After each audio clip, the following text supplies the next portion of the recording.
Have you ever, like, walked away from a deal? Maybe it was a salary discussion with a new boss, or, I don't know, haggling over a big purchase like a car. And in the moment, you thought you did pretty well. Oh, you always think you did well in the moment. Right. You shake hands, you sign the papers, and you just feel that total rush of adrenaline. But then, like, 24 hours later, you're lying in bed staring at the ceiling, and it hits you. The fog clears. Exactly. The fog clears, and you look at the actual math of what you just agreed to, and you realize you left so much on the table. You could have asked for way more, but you just didn't. Yeah, it is a universally frustrating feeling. Mm-hmm. And, that sinking realization happens because we are essentially culturally conditioned to misunderstand where power actually comes from in a negotiation. Mm. We tend to focus entirely on the performance, right? Like what we say in the room, how we sit, the exact phrasing we use. Do the whole posture thing. Exactly. Yeah. But the truth is, most people do not lose negotiations because they are bad at talking. They actually lose before they even open their mouths. Wow. And that structural failure is really the focus of our deep dive today.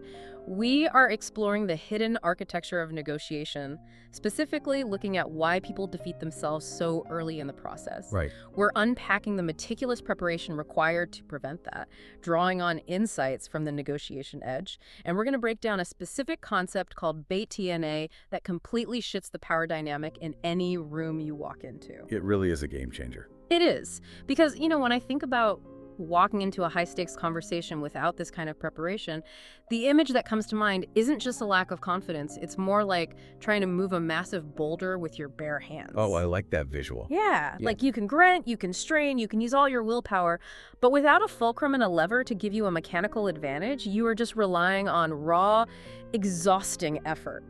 And, eventually you're just going to give up. Yeah, absolutely. Well, and the fulcrum in that scenario is your preparation. To understand why building that structural advantage is so crucial, we first need to look at what happens when you try to move the boulder with just raw emotion. Right.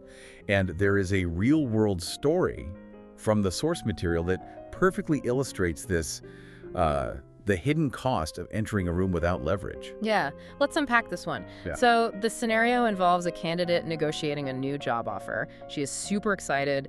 It is a reputable company, a role she really wants, and the hiring manager comes back with an initial offer of $1,200 a month. Right. And depending on the industry and the region, this is a decent middle-of-the-road starting offer. It is not insulting by any means, but it certainly isn't like a massive windfall. Yeah, so she gets the number, $1,200, and she hesitates for a second. The wheels are turning in her head, but she rationalizes it. Like we all do. Exactly. She tells herself it's a good company, it's a solid offer, and she doesn't want to rock the boat. So she accepts it, shakes hands, and goes home thinking she just secured a great new chapter in her life. But then, 2 weeks later, she is on the job chatting at the water cooler, and she discovers that a colleague, someone hired at the exact same time, for the exact same role, with the exact same responsibilities, negotiated their starting salary up to $1,600 a month. Which is, what, a roughly 30% increase? 30% gone. And, it doesn't just vanish once, right? That 30% deficit compounds over every future raise and bonus she will ever receive at that company. Oh, the long-term math on that is just brutal. It's sickening. But the detail that really highlights the failure here is that the company actually expected her to negotiate. Right. They baked a buffer into their initial offer. They were fully prepared for her to push back, and she just didn't. Which brings up the default mindset most of us have when we face a negotiation. We enter the room, sit down across from the person holding the money or the product, and our entire internal monologue is essentially just, I hope this works. Yeah, and I hope this works is arguably the most lethal phrase in the world of negotiation. It reveals a fundamental lack of strategy. But wait, let me push back on this for a second. Let's look at the candidate who took the $1,200. My initial instinct is that this is just a confidence problem. Okay, how so? Like if she had simply practiced a tough-sounding speech in the mirror or, walked in with more swagger and just demanded the $1,600, wouldn't she have gotten it? We see people do this in movies all the time. They just confidently declare what they are worth and absolutely refuse to back down. That is true. Our cultural narrative absolutely pushes that idea. We are conditioned by television and movies to believe that negotiation is about being the loudest, smoothest, most uncompromising talker in the room. Right, the alpha negotiator. Exactly. But confidence without leverage is just acting. And under pressure, acting falls apart. Wow. The framework we are analyzing reveals that this is entirely a preparation problem. Consider what the mindset of "I hope this works" actually implies.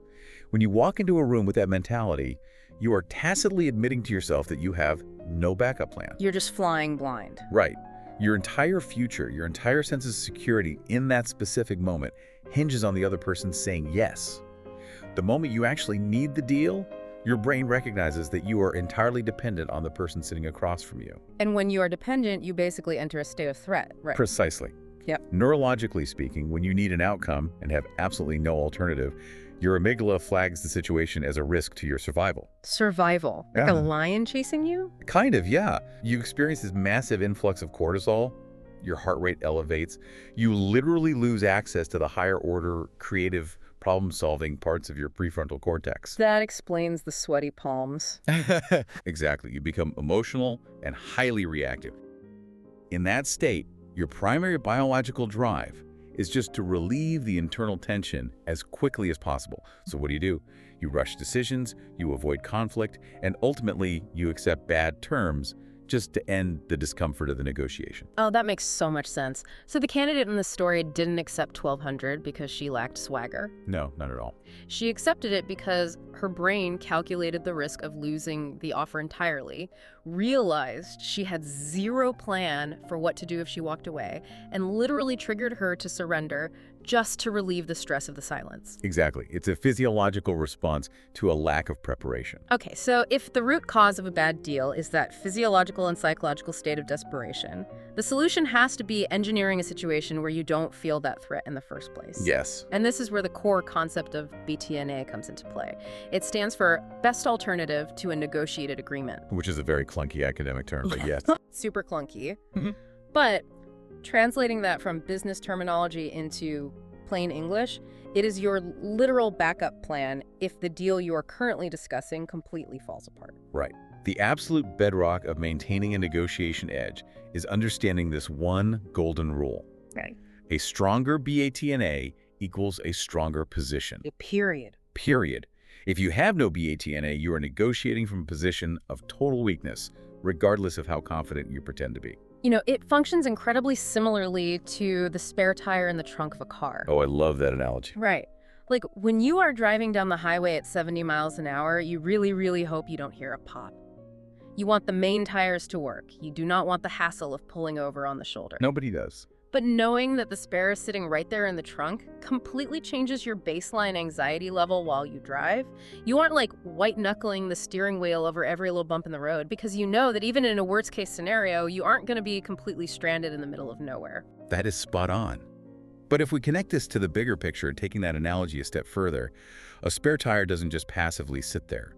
The actual knowledge of the spare tire actively dictates your behavior. How so? Well, a BTNA determines whether you are the one asking for a favor or if you're an equal partner exploring a mutual fit.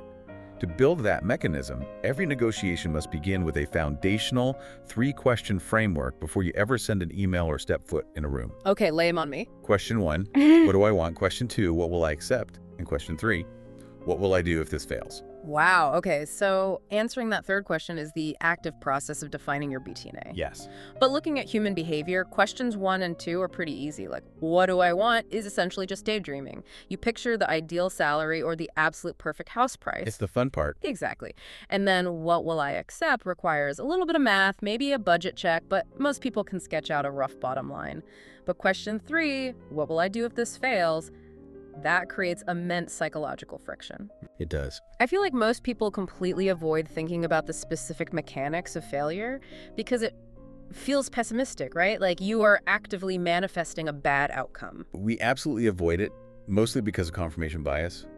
When we prepare for a negotiation, our brains naturally want to focus on the reward. Sure. We spend hours researching the car we want to buy, picking out the color, imagining driving it down the coast. We are building up the emotional value of the win. To suddenly stop all that positive momentum and map out the exact steps of walking off the lot empty-handed, taking the bus home, starting the search all over again with a different dealership, it introduces massive cognitive dissonance. It feels like you're betting against yourself.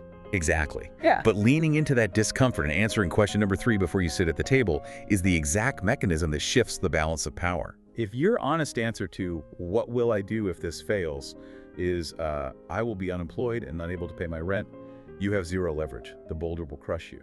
But if your answer is "I will accept the other job offer I already have sitting in my inbox," you are practically invincible. Man, that is powerful. Let's actually look at how that invincibility plays out in the room where the conversation happens. Let's do it. We can run a quick role-play scenario from the source to demonstrate exactly how having a BATN changes the dialogue, the micro-expressions, and the real-time psychology of the negotiator. Okay, set the scene. The setup is the exact same as our earlier story. You are the candidate, you are sitting across from the hiring manager, and the manager leans in and says, "We're offering $1,200. That's our standard starting rate." Okay, so in scenario 1, the negotiator has a weak BATNA. They avoided question 3 entirely. They have no other job prospects, their savings are dwindling, and they desperately need this to work out. They need the money. Right, so their physiological response to the $1,200 offer is a massive spike in anxiety. They might look away, shift uncomfortably in their seat, and offer a very hesitant, "Okay, yeah, that works." The negotiation lasts exactly 4 seconds. The employer wins because the candidate's desperation forced an immediate concession. Now consider scenario 2. Yeah. The exact same employer, the exact same $1,200 offer. But this time, the negotiator has a strong BATNA. They did the uncomfortable work of answering question 3, and they secured another option. Right. Their response to the exact same offer goes like this. "I really appreciate the offer. I'm currently considering another opportunity at $1,500. Is there any flexibility here?" It's brilliant.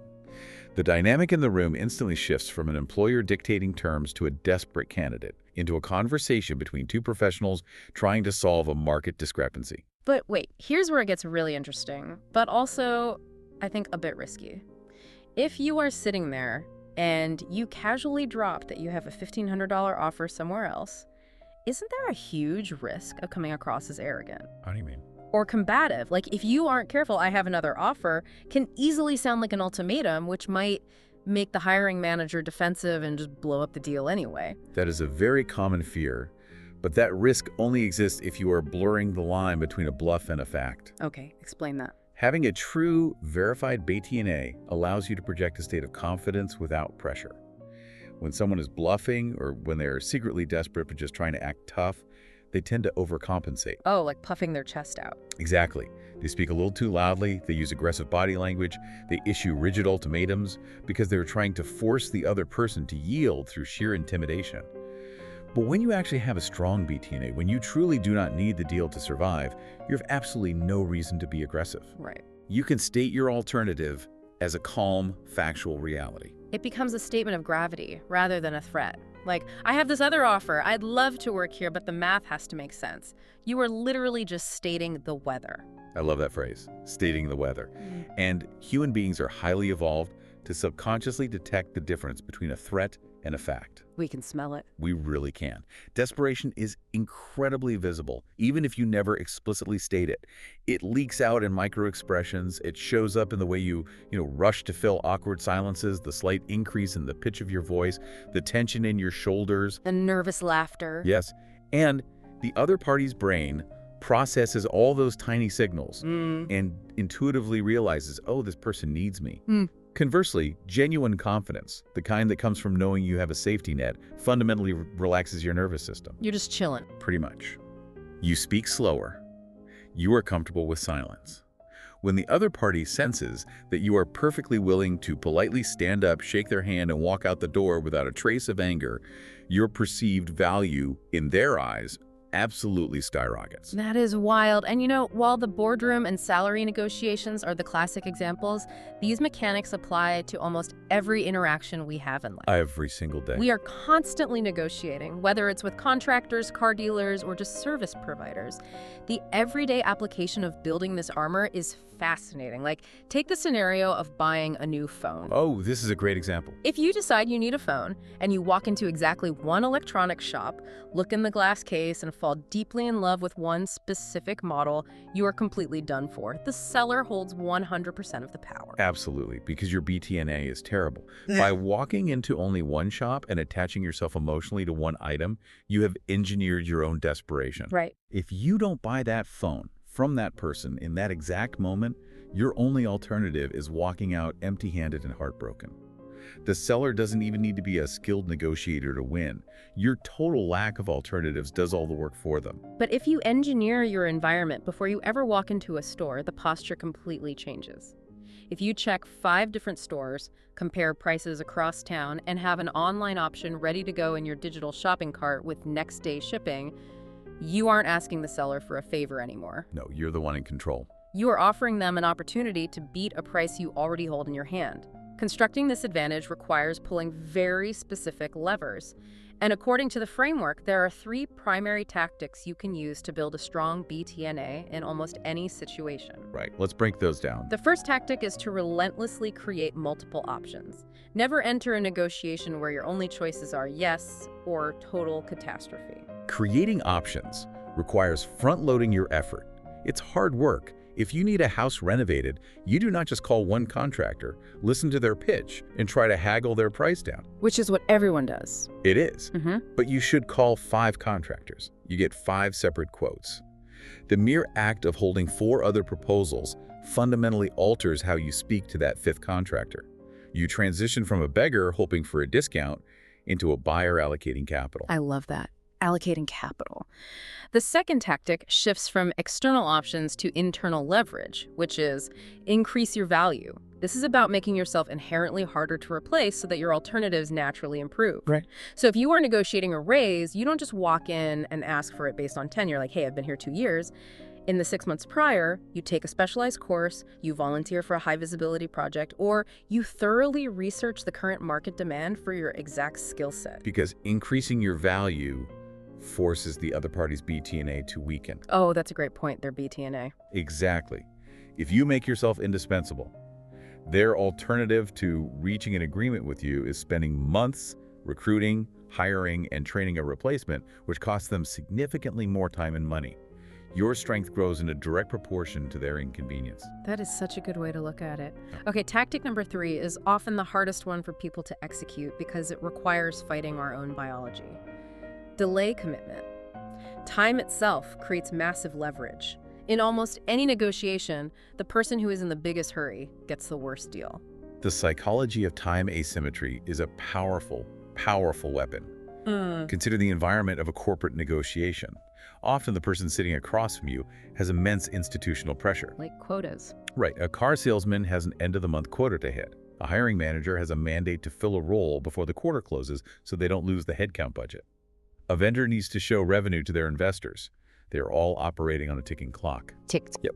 If you have engineered a life situation where you can afford to be patient, where you can simply say, I need a few weeks to think about this, their internal pressure mounts. Their organization actually forces them to make concessions to close the deal quickly. He who has the most time has the most power. Wow. Looking at these 3 tactics, creating options, increasing value, and delaying commitment, the underlying theme completely flips how we usually think about getting what we want. It really is a paradigm shift. It is. The ultimate goal of a negotiation is not actually to convince the other person to do what you want. The ultimate goal is to arrange your circumstances so that you do not need them. Yes. To win a negotiation, your primary objective during the preparation phase is to structurally eliminate your own dependency on the person sitting across from you. You know, it's exactly the same psychological mechanism as going to the grocery store on an empty stomach versus going after you've eaten a massive, satisfying dinner. Oh, I do this all the time. We all do. When you go to the store and you're starving, your body is in a state of deficit. You need calories immediately. Your brain completely overrides your logic and you make terrible, reactive decisions. You're just grabbing everything. You buy overpriced junk food, you grab impulse items at the checkout aisle, and you spend twice as much money as you intended because your physiology is screaming for a quick deal. You have absolutely zero leverage against the bright packaging and the marketing. Because your biology forces you to accept whatever terms the store offers.